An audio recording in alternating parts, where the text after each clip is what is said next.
and welcome back to your number one breakfast show, The Morning Point Show. Today we have Miss Joshua Francis of Good Humans 268, and she recently returned from her travels all the way in Asia. And we're going to hear more about the exciting event and her key takeaways and how she intends to implement some of those projects here on Antigua and Barbuda. Miss Joshua, you're no stranger to the couch, so good morning. Good morning. Good morning. So I want you to tell us a little bit about Good Humans 268 first. Yes, introduce your brand, and then we can jump into the real purpose of your visit today. So Good Humans 268 Inc., we're a non-profit organization. Everything we do is designed to give individuals with disabilities what we call golden opportunities. We want individuals with disabilities to have jobs, and from the time you get a job, that gives you the ability to do cars, land, house, vacation, savings. We want to change the narrative surrounding disability. So all of our projects are designed to ensure that at some point someone with a disability can get a job. I'm a very realistic advocate, so I know that we can't give every single person a job. So the idea is to fit them in based on their strengths. For the last 3 years, we've been heavily focused on recycling. We started with 4 bins at the All Saints Secondary School. Shout out to the principal and staff at All Saints Secondary because it all started there January 2023. And then we were successful in getting $50,000 from Jeff Small Grants program to expand the program to all the schools. So we placed recycling bins in all 80 schools on island, and the idea from the initial step was to get students to recycle 50 items for the entire year. And since 2023, it has blossomed into not just wanting schools to recycle.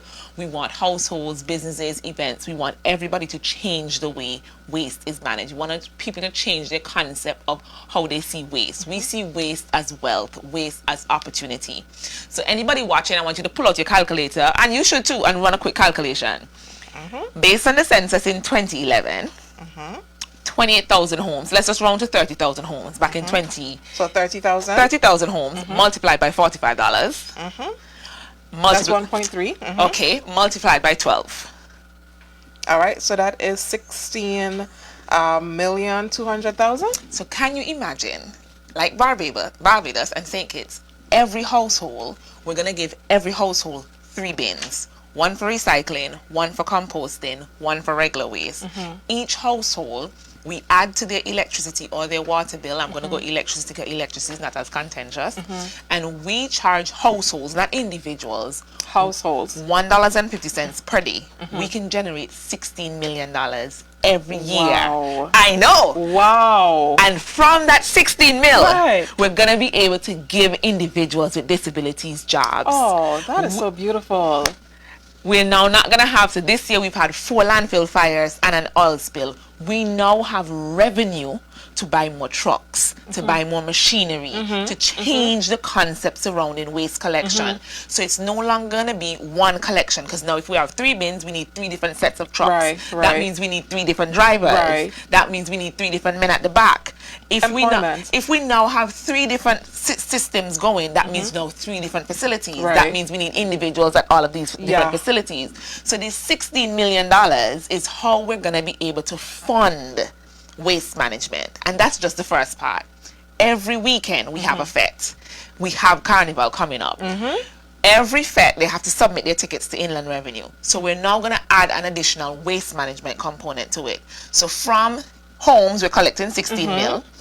Every event, every ticket that we sell, we can do a system where they pay $1 across the board or between $1 and $5. So imagine That is per ticket. per ticket. Okay. Per event. And that revenue goes towards waste management. So that, because we have to be fair, we have to think, okay, we're gonna buy the machinery, but we have to maintain the machinery. We have to pay individuals. So now from households, we're generating 16 mil. From events, we can generate another 200 mil.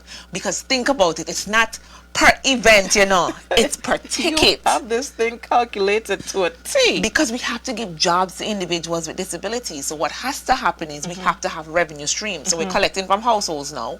We're collecting from events. Businesses now, just like you have to submit your your filings to Inland Revenue for how much money you make for taxes, we're now going to add the component of waste management. How are you managing the waste that you generate as a business? So we're talking about your recyclable waste, we're talking about your paper waste, we're talking about all the vehicles that you as a company own. What is happening to all those tires? What happens to your engine oils? Goes to the landfill. So everything goes to the landfill now. So we change that system, and businesses now need to also submit what we would call waste management plans. So we now tackling households, we're tackling events, we're tackling businesses, and annually or biannually we have the food handlers program. Yes. Where we train individuals about how to handle food. We add a third day. And the third day now is completely focused on better waste management. Indeed. So now we're talking about, so we now have businesses, households, events, we now have all of the vendors, and we're already in the schools. And through these 5 mechanisms, we now change not just how you think about waste, how you see waste, and we're not making no assumption that you know. We're giving you the information. And collectively, we can generate $53 million every year. It's an untapped industry. It is something that we need. And if you don't believe me, go back and see 4 landfill fires, and I'll all spill this year. We have an issue with waste. And I went to Uzbekistan, shout out to the Chemicals and Waste Youth Platform, because I was a part of their delegation. And waste was one of the biggest issues. Plastic was a thing that came up because the issues that we're facing in Antigua and Barbuda is the same issues they have. They had a landfill fire mid-30th. And I will say to anybody, I am now at the place where, so I've done research in Barbados, Jamaica, DC, Louisiana, plus on the ground in Antigua and Barbuda. And I know I have Uzbekistan. So there's 6 countries. I've gone through their legislation, I've gone to see their landfill, and I'm seeing the system. So you see that it can work here on Antigua. But before you jump into those systems, because I mean, we can talk for hours about Good Humans and the work and the impact that you're doing. Now, you mentioned the Jeff grant or the Jeff Fund, and it was through that initiative that you were able to join the team that went to, what's the name of the country? Uzbekistan. Yes. That's in Chinese? Is that a Chinese pronunciation? It's Asian? They speak as Uzbek. And I was like, I've never even heard of a language Uzbek. Guys, I'm not going to type my tongue because you're not going to type your tongue over there pronouncing this Asian country. So tell us about when you landed, exactly what was the conference about with a hands-on workshop? Tell us about your experience in Asia. So I always want to say shout out to Natalia from Just Small Grants, because they are the reason why we survive as an organization. They were the first, yes. So Just Small Grants in Antigua and Barbuda, run by Natalia, gave us $50,000 US, and that is what would have catapulted the organization.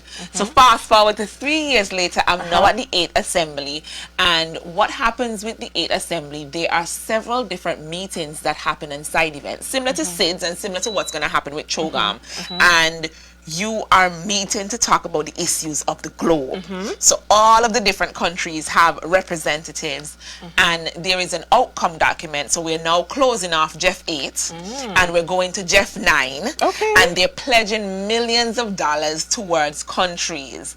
And I go and I'm speaking to Joshua, who's one of the representatives. I'm like, so how I would get Antigua and Barbuda if we get some money? Yeah, because of course, sign me up. I would like to change the way how waste is managed. And just from speaking to Joshua, he's like, no, Joshua, this is a good idea. I said to Joshua, bins are one part of the project. We need bins, we need training, we need trucks, we need facilities. And I will tell you, the project is not going to be a 1 or 2 year project. This project is going to take us at least 5 years, because there's so many different things that we have to do before we get so many systems must be put in place. Exactly. Yeah. Because even let's just do households alone. That is 2011 of 30,000. Let us assume that another 20,000 homes have been added in 2026. We now have 50,000 homes on an average. If we're going to give 3 bins per home, that means we need 150,000 bins. Just bins alone. Bins alone. Then we need trucks. The trucks and the workers, and then the facility, so that when you collect the bins from the household, it goes to the truck, and then it goes to the facility, then to be sorted, and all the other processes that Yeah. So we're looking Yeah. and even before that, we need a sensitization not campaign. It has to be campaigns. It has to be plural. So what has to happen? It's a system that's going to take years to develop and a years to sensitize. And Joshua, this is possible, you know. And I said to her, yes, it is possible. So let me just tell you, we're going to work on it. I might not have the expertise as to how every little nitty-gritty detail will happen, but I have the general idea. Yeah, but you'll eventually get the technicians to help you, because you said that you traveled to Jamaica, Louisiana, Barbados, a couple other places that you mentioned. So you can tap into the technical expertise there and maybe bring them on board and, you know, give them 6 months, a year, and see how far they can take us. And the reason why I've been doing the research, I want to go to Trinidad, St. Kitts and Nevis, St. Lucia, and I also want to do New York. I want to do the research at the different facilities so that when we're making the plans in Antigua, we're not planning from scratch. We're using the experts who's been doing it for years. I went to DC, and DC already has a 3-bin system. And like nowhere that I've visited is perfect. Everybody, and even when we started, I will sit here and I will tell anybody it's going to take us 10 years for us to get to the place of good. Yeah. And we will never get to the place of perfect, because I want you to envision what I am now 32.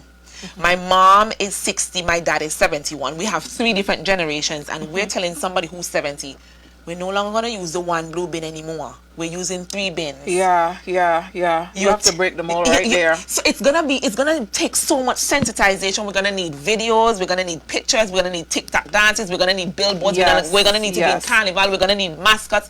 It is going to be, we have to have several campaigns that tell individuals the reason we're changing the way waste is managed is 1, to generate some money, stimulate the economy, and 2, to save the planet. Save the planet, girl. I didn't even want to save the planet. We need to save cooks. We've had 4 landfill fires and an oil spill this year. While saving our island, saving the people who live in Grace Farm, the people who live in 5 Islands, we're expanding UWI, we're expanding to a bigger 5 Islands primary school. These people are directly impacted, and I have a vision that we can change their lives. To be honest, I think we should shut down cooks. And I've been to Uzbekistan, they've shut down 44 landfills, so I know we can shut down cooks. Well, that would be after we have these systems in place. Okay. Then we shut down cooks and we get a better location. Yeah. So the individuals who are in this community no longer have to feel the burden of all the waste going to their community. And again, this is not, I'm saying it out loud, but we would have to do a feasibility study. Where an island is suitable? Is it that we need to actually use one of our offshore islands, or are we going to use a different location you have to here? Look at the water table. It's going to impact our water. Look, trust me, a lot has to go into it. A lot of research has to go into it. A lot of planning. A lot. But I will say to anybody, it's possible. It is. And what we have to do is what we've been doing. We begin talking about it, and I had the pleasure of going to Uzbekistan. I went to their landfill, right? And it's just amazing that they have been able to do the work, and just shout out to Chemicals Youth and Waste Platform for having me a part of their delegation. Shout out to Jeff for giving us the chance.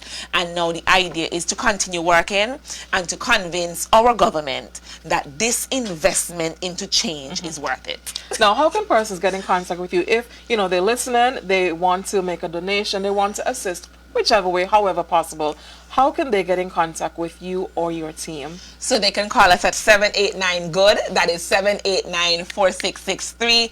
We are on Facebook, Instagram, YouTube, Twitter. All platforms. All platforms. You can send us an email at info@goodhumans268.org. That email again is info@goodhumans268.org. And our vision is to change the way waste is managed in Antigua and Barbuda and give jobs to individuals with disabilities. All right. So neighbors, there you have it. We need to change the way, indeed, we dispose of our waste, because we just can't keep dumping everything at the Cook's dump, at the Cook's landfill.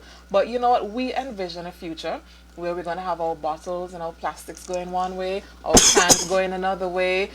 Maybe we're going to remind persons that they can go, as part of their backyard gardening, they can form compost. All your banana peel, all of your vegetable peel, your fruit peels, those things, they can go right into your backyard and they can assist you with your fruit trees and your vegetables. Look, it's a whole system that we want to put in place here on Antigua and Barbuda.